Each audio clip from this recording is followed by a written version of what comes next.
La petite commune de Settevaux dans l'Aisne se serait bien passée de cet honneur. Elle a été choisie par le groupe agroalimentaire BASF pour accueillir un champ de pommes de terre transgéniques. OGM, le mot fait peur et les habitants se posent des questions. Le maire avait donc organisé hier soir une réunion entre sa population et les représentants de BASF. Éric-Henri, Rémi Vivenot.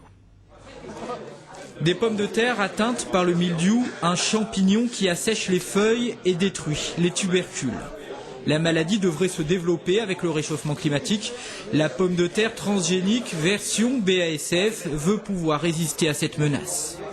Donc cette pomme de terre, c'est une pomme de terre sur laquelle on a, pour augmenter sa résistance, intégré des gènes d'une variété de pommes de terre sauvages, mexicaine, qui est connue depuis les années 1950. Ce qui est important, c'est que les procédés de sélection classiques ne permettent pas d'utiliser cette résistance dans les pommes de terre d'aujourd'hui. Une pomme de terre transgénique, ce serait moins de fongicides. Dans la salle, on écoute les arguments de BASF. L'essai durerait 3 ans sur une parcelle de 1 hectare, contrôlée par le service de protection des végétaux.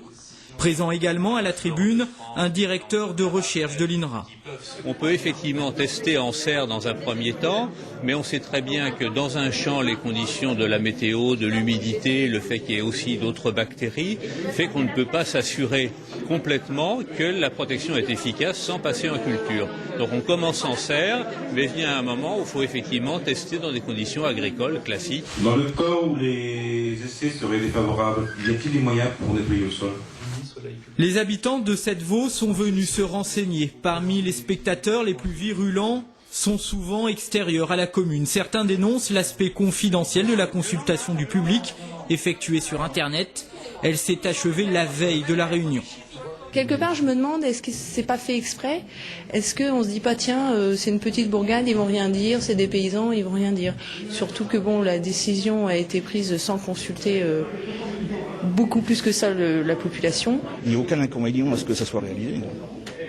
Et vous pensez que c'est plutôt un avantage, vous, ou pas, de ces essais OGM? Un avantage, on va de l'avant. Pourquoi on ferait marche arrière?